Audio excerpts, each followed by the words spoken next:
What is good people? You are now listening to another episode of Since We Last Spoke with Danny Foxworth.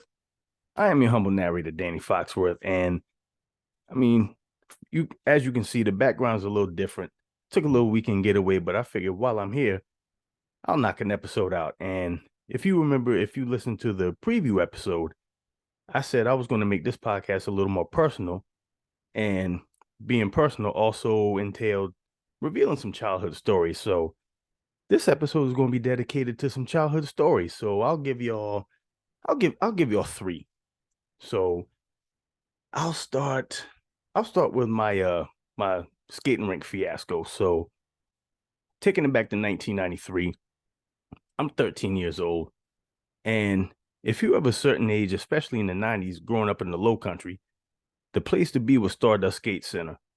That was like a rite of passage. And one particular Friday night, it was me and like three or four of my homies, and one of my homies' moms took us to the skating rink and just dropped us off so we can have ourselves a good time. And when we walked in there, we were scoping out the talent, seeing just wall to wall, just nothing but fine honeys. And this one chick just hadn't caught my eye for the whole night. I could not stop staring at her.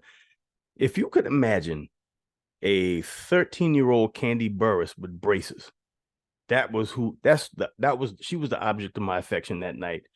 So I huddled up with my friends and I'm like, yo, that's the girl right there. I'm trying to kick it with her. So I told them my plan. I said her and her friends were already out on the skating rink. So once they make their way back around, I'm gonna meet them where once they approach me, I'm gonna just like glide up to them and start kicking game to her.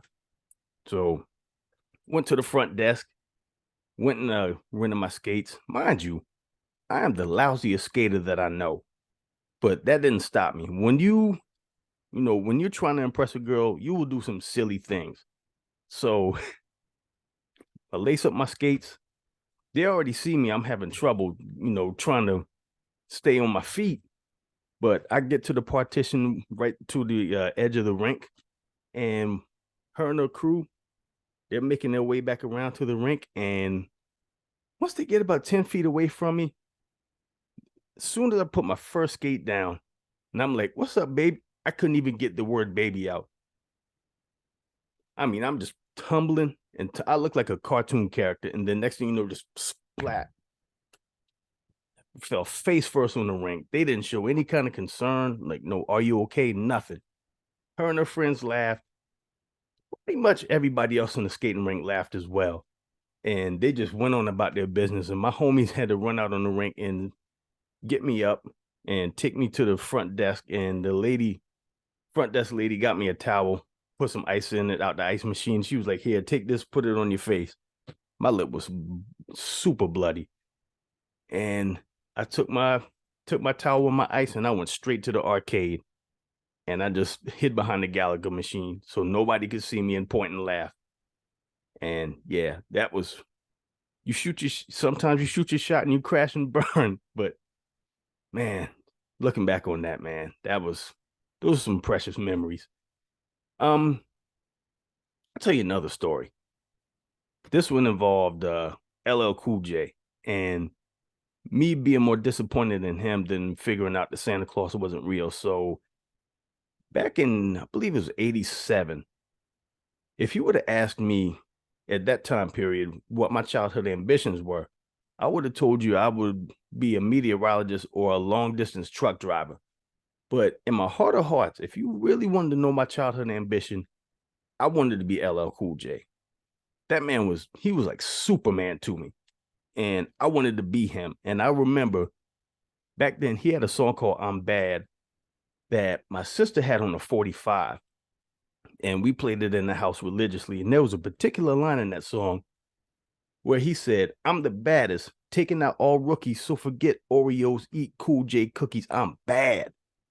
And my impressionable 7-year-old mind, I'm thinking, damn, he raps and he sells cookies?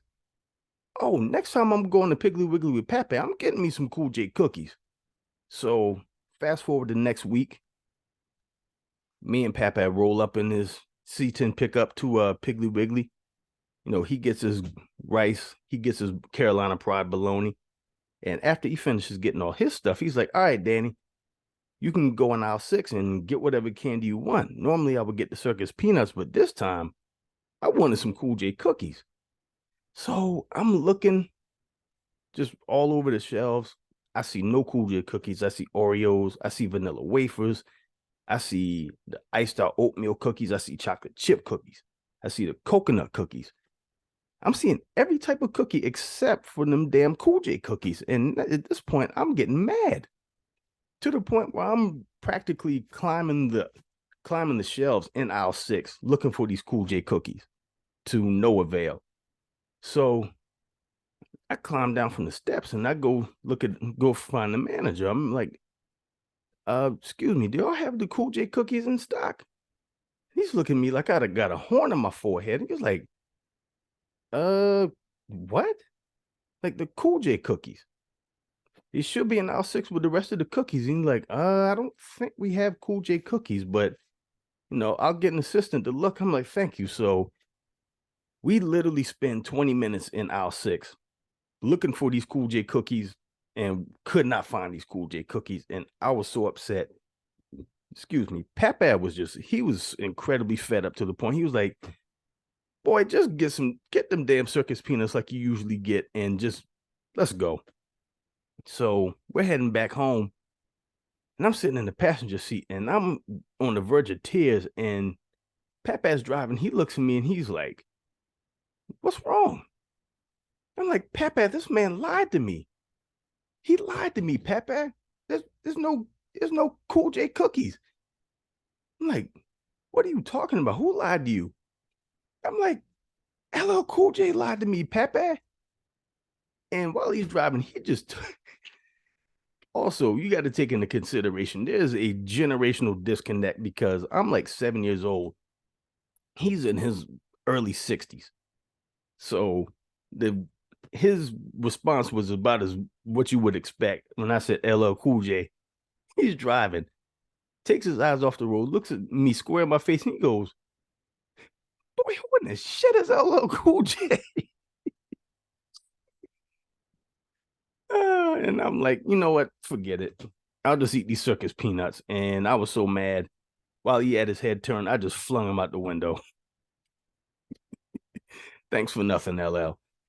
And this last story, talk about the time I got cussed up by Anthony Mason. So this was around 93 or 94. So for those of y'all that don't know, there was a brief time period where the New York Knicks used to have their training camp at the College of Charleston. And the team stayed at the Omni Hotel, which is the Charleston Place Hotel now. Hotel was probably 2 or 3 blocks from the practice facility.